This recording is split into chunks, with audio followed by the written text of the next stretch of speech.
মালিক জিজ্ঞাসা করে প্রতিদিন, বান্দা কি কারণে আমাকে ছেড়ে দিলা? হ্যাঁ, রাত 12টা বাজে তুমি ঘুমায় গেলা, মা ঘুমায় গেল, বাপ ঘুমায় গেল, বিবিও ঘুমায় গেছে, পাড়া পড়শি ঘুমায় গেছে। আল্লাহ বলেন আমি তো ঘুমাই নাই বান্দা, আমিও তো ঘুমাই নাই। সারাদিনে আমিও তো জগৎটা পরিচালনা করছি, তবুও তো আমার কোনো ক্লান্তি নাই, আমি তো ঘুমাই নাই। কেন ঘুমাই নাই জানো বান্দা? রাতের 2টা বাজে যদি তোমার পেশাব করতে হয়, রাতের 3টা বাজে যদি তোমার দরজা খুলতে হয়, তখন যদি তোমাকে উঠতে হয়, আর আমি যদি ঘুমায় যাই বান্দা, তোমার চোখ মেলে দিবে কি?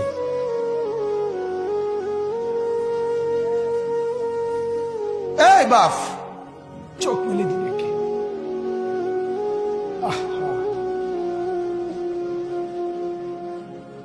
আল্লাহ আমাদেরকে মাফ করে। কোরআনুল কারীমের মধ্যে আল্লাহ তাআলা বলছে ওয়াহুয়াল্লাযী ইয়াতাওয়াফফাকুম বিল-লাইল। কোরআনে আল্লাহ বলে বান্দা শোনো, প্রত্যেকটা মানুষকে রাত গভীরে যে ঘুম আমি দেই, সেটা ঘুম না, আমি ওয়াফাত দেই, আমি মূলত মৃত্যু দিয়ে দেই।